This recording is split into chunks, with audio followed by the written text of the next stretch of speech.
Okay, I don't really have an intro for this planned because the original recording for this was done while I was streaming, and so and all of that footage is completely unusable because there's background audio that I didn't want to be in there. So this is a video about how I made my catnap cosplay.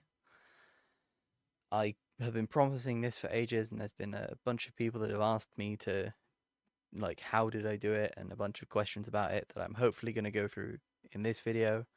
But if there are any other questions like after I've talked through all of this, just leave them in the comments. And if you think it's a cool costume, then you know, like and subscribe. Follow me on Twitch as well. I started building this in about, I think it was February-ish, like mid-February maybe. I actually started building it because I think Chapter 3 came out, I think, end of January, but I might be wrong. And I saw that, and I saw Catnap. I liked a lot of the designs in Chapter 3. The Chapter 1 and Chapter 2 designs were okay, but I really enjoyed the Chapter 3's designs. And I'm very much looking forward to Chapter 4, and I've been enjoying what we've seen so far of it. But Catnap was one that I saw it and I was already trying to figure out what I wanted to do as my next big cosplay. And I saw that and I was just like, I could make that with me being on all fours. Not thinking about, how painful it's going to be for me as normal. And so I started designing it. Alright, so I've just opened my Blender file that I used for all of my designing modeling of Catnap, and I just thought I'd go through some of the like rough designing ideas that I went through. Uh, so with a lot of my game models, I start out in Blender and I work from there, sort of figuring out where things are gonna go, how I'm gonna work through things. And as you can see, well, here, as you can see, I have a very large model of Catnap. I can't remember if it still has the textures. No, it's not got the textures, but it did have the textures. This was a game rip file from chapter 3, and as you can see here as well, I have a little mannequin of sorts, a posable mannequin. And so what this allowed me to do is get an idea for proportions. So originally I imported this in and then scaled it down. I knew that this was roughly the sort of shape that I wanted to be in when I was on all fours. I knew I needed stilts for the arms at least. And I wanted to see how that looked in proportion with the model of Catnap because I wanted to try and keep it as close to the model where I could. And so this gave me a reference. I was able to shrink this down and overlay it over the model and pose the model to or overlay it over the mannequin and pose it to see where my hands would be, where my feet would be, where I wanted Catnap's hands and feet to be, where I wanted like the head to be, and how I wanted my head to fit into Catnap's head as well. And this gave me a rough idea of how I wanted to go about making it. And if you're looking for models like this, I've gone through it before in a previous video in part 1 of making Freddy Fazbear's head, which I still haven't made part 2 of.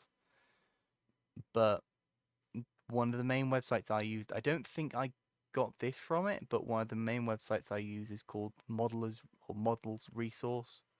It's got a massive database of files from like models and props and all sorts from video games of all different genres and all different consoles, and that's been incredibly helpful to me when I started using 3D models as references and for 3D printing.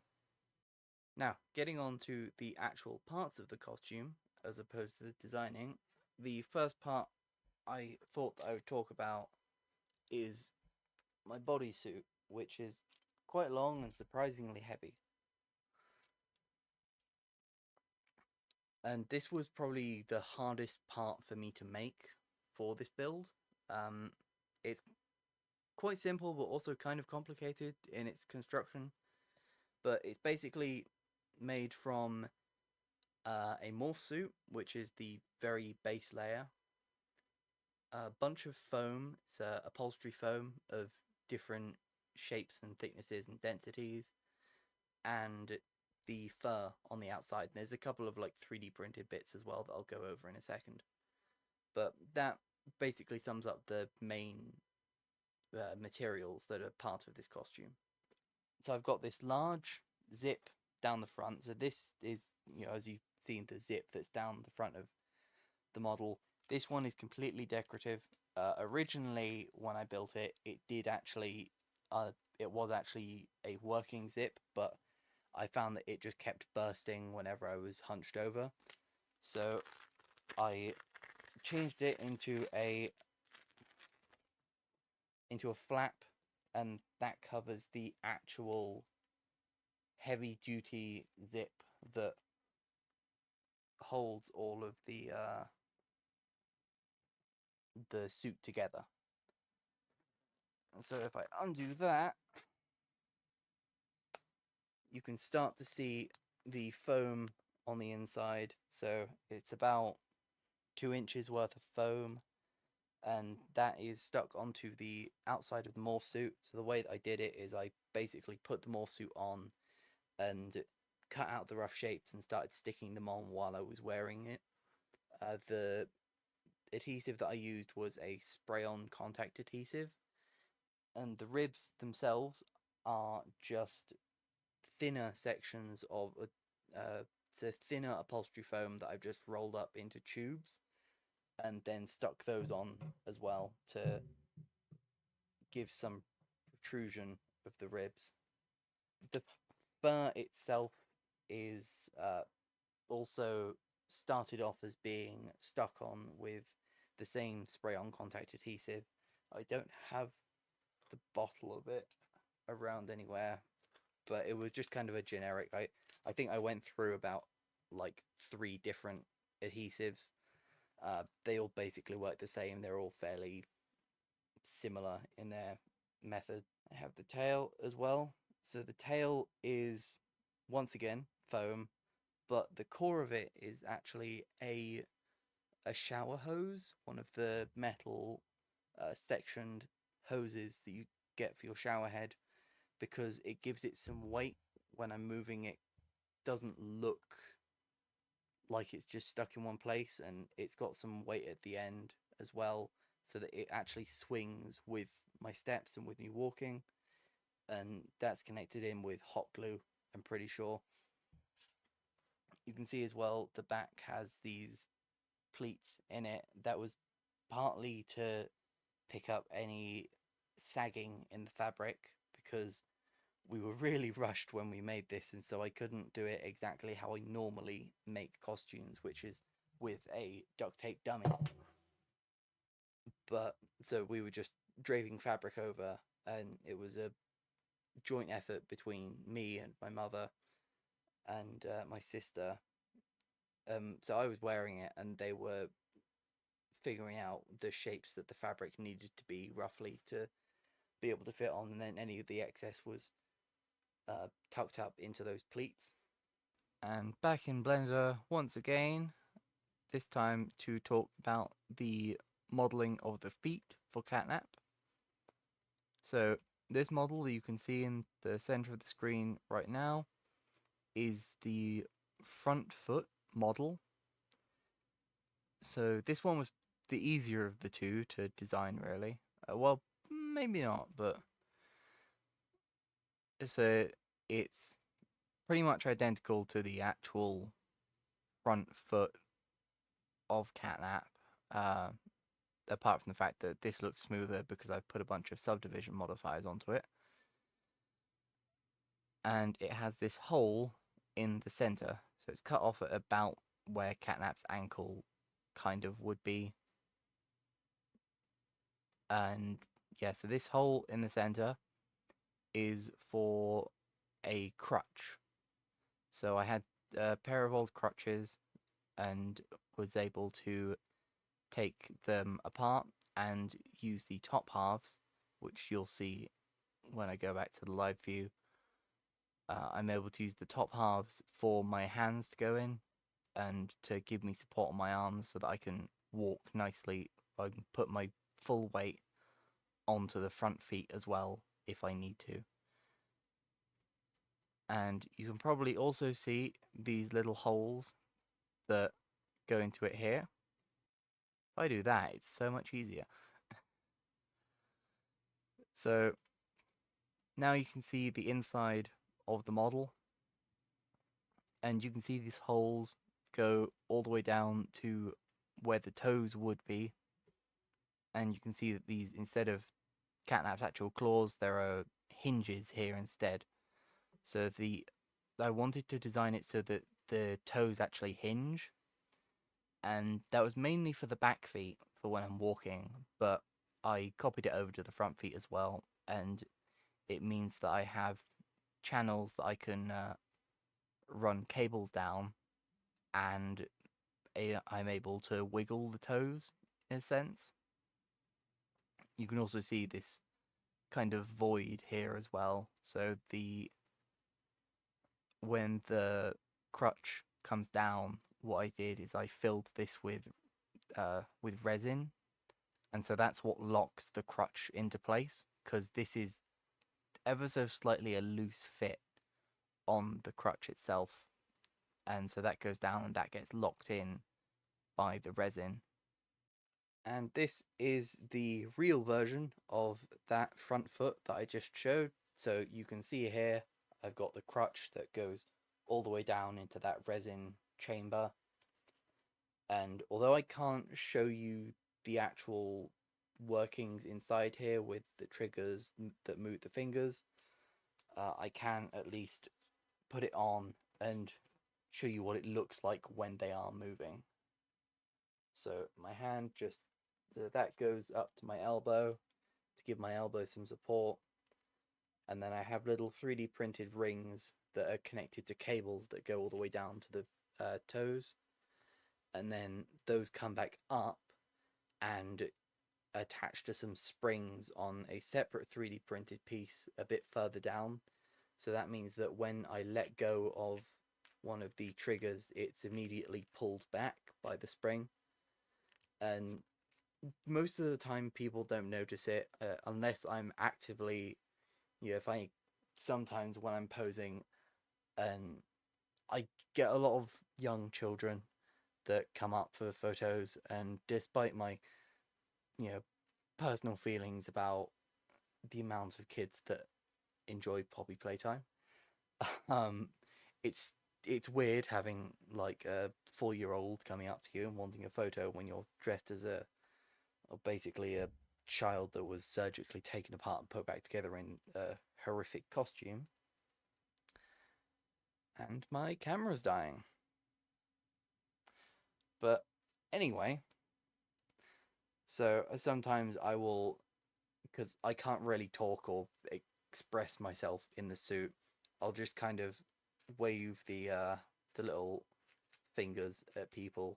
They're fairly comfortable to wear as well, because obviously it's a crutch. It's designed for people to walk with them for long periods of time. I've had it break a couple of times. I've had the cables snap out a couple of times, and I've had to replace them. Before, I've had the toes break once or twice as well, and they're 3D printed as well. They're just TPU, so they're slightly flexible. They're a bit more durable than PLA, which would likely just snap. But they work, and out of the parts that I've made, that's one of the parts that I don't really feel like changing anything on at the moment. I can't think of any upgrades that I'd want to make to them. Now, to better show the back foot, I'm using a cross section of the original model instead, just so that you can see kind of what my feet are doing inside of the model, because it's very hard to show. And here you can also see the hinged toes that I mentioned before.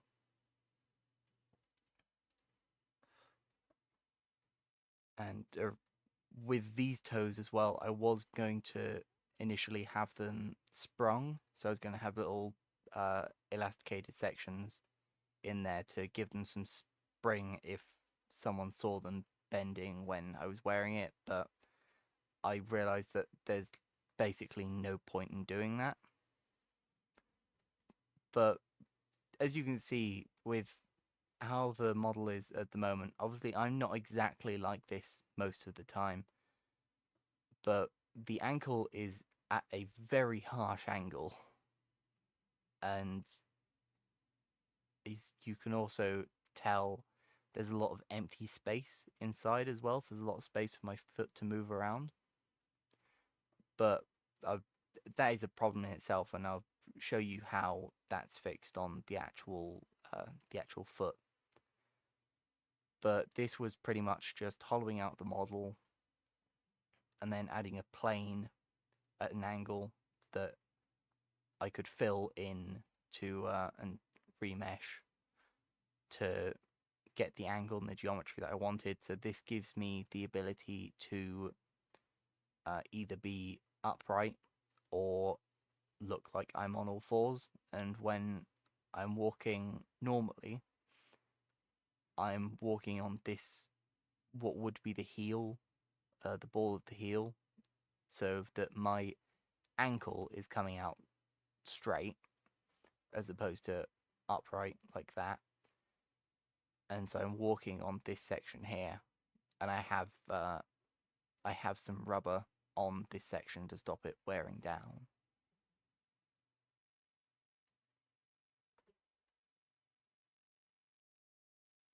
So here are the actual back feet for the costume, and I'll only show one of them now because they're both identical. There's no point.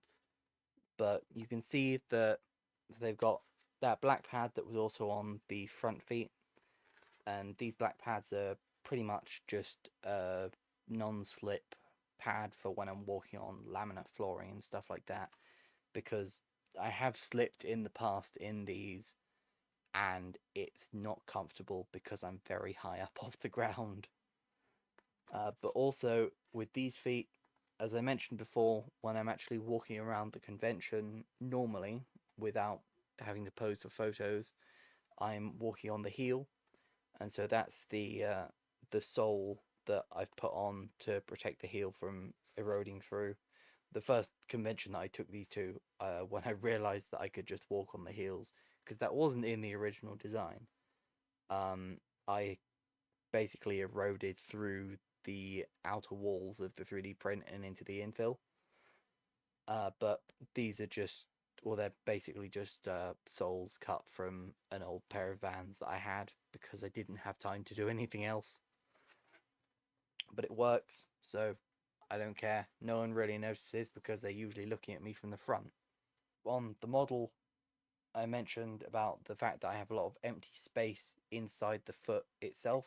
So the way that I fix that is I have shoes that are stuck into the inside of the foot. These are just beach shoes, so they're very flexible, and I can get my feet in and out of them. They're slip-on shoes, and they're very close to my feet, so it kind of doesn't feel uncomfortable. The original shoes I had in there, I could feel my foot pressing against the outer rim or the inner rim of the foot, and it just didn't feel good. But these ones work okay.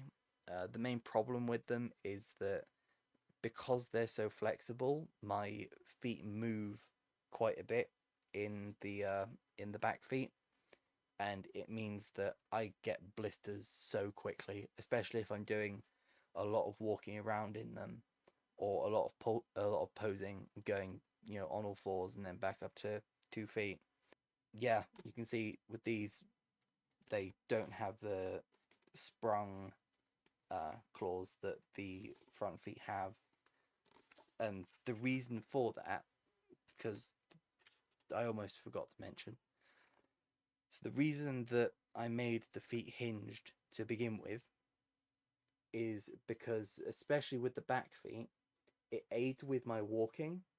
So if I'm actually walking in these feet, so if I'm on all fours, or if I'm on 2 feet and I'm doing like the praise the prototype pose from chapter 3,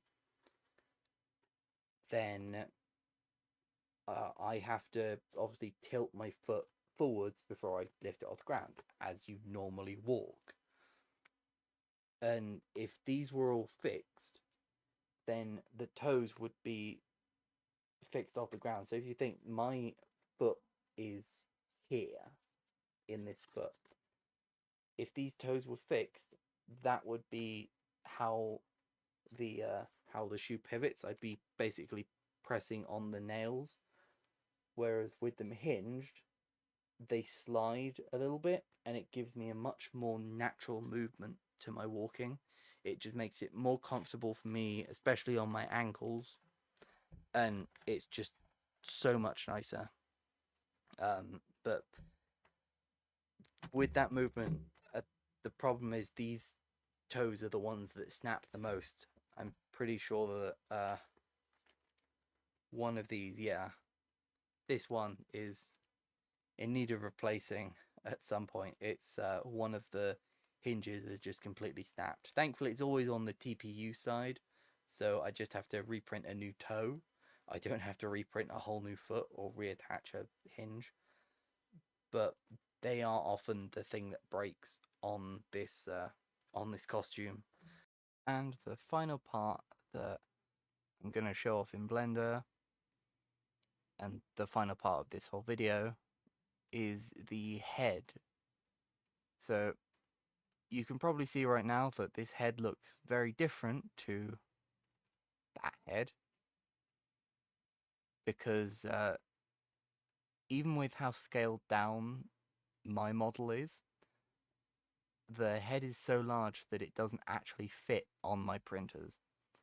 And so I had to cut it up quite a bit. I had to cut it up into 6 sections, which was my record for the most parts. I had to cut a head in, but now the Bucky the Beaver head from Shipwreck 64 that I'm working on has beaten that with 8 pieces. Now you can also see inside. Basically, the only reason why there's only half of it is because, due to CATNAP's head being basically symmetrical, there wasn't really that much point in me just having the models for both sides. I only really needed one side of the model. I mean, yeah, he's got these kind of nicks in his ear there, but that's stuff that I can just do manually. I didn't actually end up adding that in my original model, in my final model anyway. But what I did have to do is, to be able to have enough space for my head, I had to change where the mouth ends. So on this model, you can see that the mouth goes back quite far into the head. If I had the X-ray view, you can see just how far back into the head the mouth moves. Whereas on my one, it's basically just a lot shallower, because I need to have, that's the wrong view, I need to have enough space for my head to be able to get into. And obviously, because of that hole that you can see there, my view is from out of the mouth, and so I've got just a big black piece of fabric with a little bit of mesh that I see out of. And although I have quite a large printer, or it's not massive, it's not like a giant one, but still it's It's about 300 by 300 by 320 millimeters, so it's a decent sized printer, and I can print a full mask on it usually. And so the way that I slice up my models for making sure that they can fit on my printer is in Blender I import... I'm going to hide this. I keep going past it. So in Blender I add a lattice. You can see on the scale here that this is the exact dimensions of my print bed. And so I can move this over parts and see whether I'll be able to fit a whole part onto my print bed. And it also gives me an idea of how I might want to orient that part as well. And you can see next to my head, it is quite large. So, as I showed you in Blender, this head is made up of 6 different parts, and they're all epoxied together.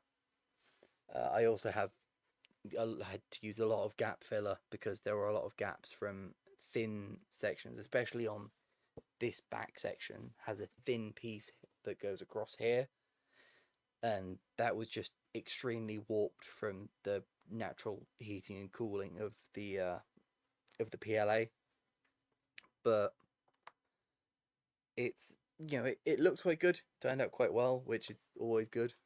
The strip that I see out of is here. You can't see it when I'm wearing it. It's pretty well hidden by the rest of the black fabric. And another addition that I can't remember I talked about are the light up eyes. So I usually keep those on during the convention. There's basically on the inside of the head, above one of the eyes, well, you can see the battery pack there that they run off of, but above one of the eyes there's a little switch, and that's just a little toggle switch so that I can turn it on, and that just lets me, I just leave it going the whole convention and hope that one of my friends tells me if the batteries die. Not that I can do anything about it anyway, because I don't have any pockets in this costume to hold extra batteries. But my head in this costume is, looking again at the hole here, my head is held mainly between these 2 pieces of foam. These just kind of press against the side of my face, and my face just rests in the circle here that you saw on the model. That circle has some padding over it so that it's not too uncomfortable as well. But with that foam, the upholstery foam, if it's on your bare skin, it gets quite itchy and it's quite uncomfortable after a while. You can kind of get, if you're in constant contact with it, you can kind of start to get some dermatitis. So it's very recommended if you think about doing something like this for whatever reason, because I wouldn't recommend it. I'd recommend actually taking time and designing something that's comfortable. But I have to wear a balaclava with the head just so that it's not rubbing on my face too much. It also gives the foam something else to grip to so that it holds a lot better on the head. And yeah, that it works fine, although it is quite heavy. I think when I weighed it, it was about, I think it was about like 2 or 3 kilograms in total. Might have been more. That was a while ago. But most of that weight is on my shoulders rather than actually on my head and my neck, so I can't feel it at all when I'm walking around. But yeah, overall, I'm pretty happy with how the costume turned out, and obviously it's been very popular on social media. It's, fortunately and unfortunately, it is my most popular costume in terms of looking at my post metrics. Problem with that is it's the most uncomfortable costume for me to wear, so I can't really record much content with it to make use of that. But I'll make it more comfortable at some point. It's also very difficult to record stuff with it in my room. But came out okay. At some point I want to remake it. I have a plan to remake it in a different way, especially the bodysuit, because the bodysuit is the part that is the most unlike the actual model, because unlike everything else, it's not 3D printed, it's just sculpted out of foam, and it was sculpted very quickly. So I do want to remake that at some point. That's going to have to wait quite a while though, because the plan that I have to print that is with a technique that I've covered in a previous video about making the mascot hand for the Bucky the Beaver mascot costume, and that's pretty much using using TPU, the flexible filament that the toes were made out of, but setting it so that it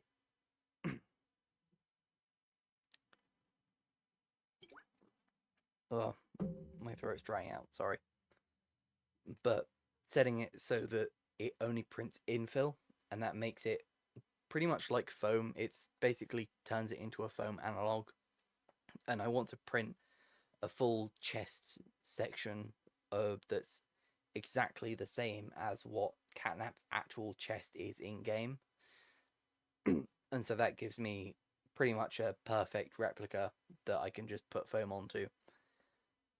That, however, is going to be a long way away. I may not even actually end up doing it at all, because I may just give up with it by the time I get the technology that I need. Because I pretty much need like a specific type of printer. I need one that not only can do multi-material, has to have a direct drive extruder as well, and it has to be big enough for me to print a full body section, or at least print in like 2 parts. There's only really one. I think Elegoo came out with, or is coming out with, something recently that would fit that. Possibly. I know it's got that you can put 2 heads onto it, but I don't know what that's like for multi-material. The main one I'm looking at though is the Prusa XL, which is thousands of pounds, and so it's very far off because I don't make that much through commissions. And I make nothing through social media because channel is small, and hopefully this blows up.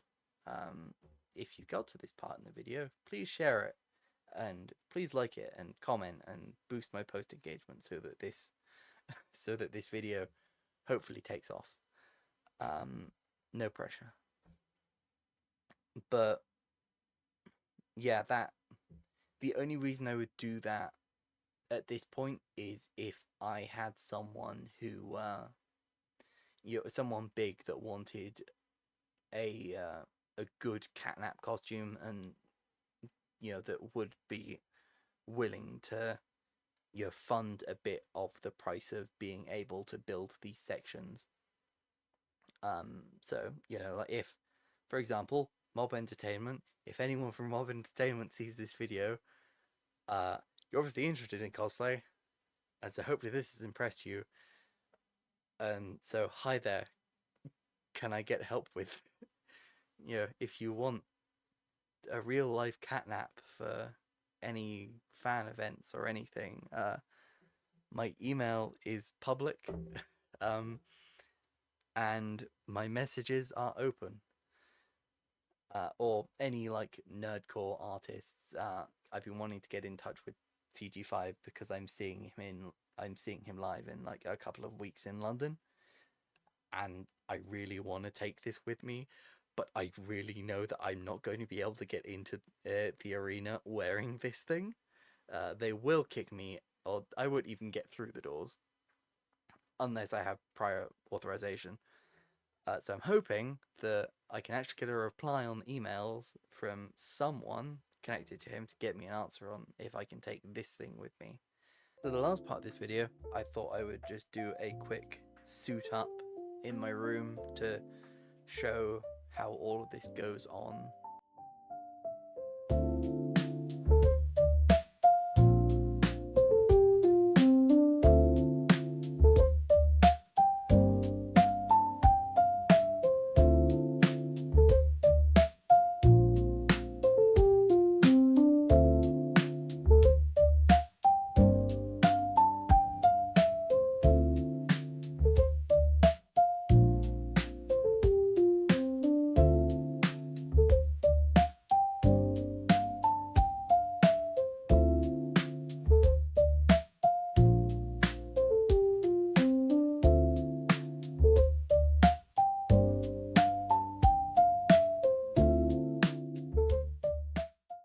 Right, and there we have the last bit of the video. So what you saw there was just a little kind of quick suit up time lapse of me putting all of this on and what it looks like when I've got all of it on. Uh, as you can hear, I'm out of breath already. This suit is very gets very hot and it's very restricting on my chest. So with the blisters, I also have to take very deep breaths to make sure that I can get enough air into my lungs, so that I don't get lightheaded. um, Also very funny because it looks like CATNAP's talking right now because I have the mic to my mouth. But yeah, if you enjoyed the video, if you want to see me building more things like this, I'm gonna start posting actual builds, actual build videos to YouTube. I've got a couple of series that I'm going through of building things like Freddy Fazbear, as I talked about earlier. And if you want to see me build this sort of stuff live, then please go follow my Twitch, which is twitch.tv/woven_jackalope. Basically, same as my YouTube, but just Twitch. I might stream on YouTube every now and then as well. I might try that out. And also follow me on Instagram, which is my main platform, and on Twitter or X. Everyone still calls it Twitter because I've been trying to start using that more as well.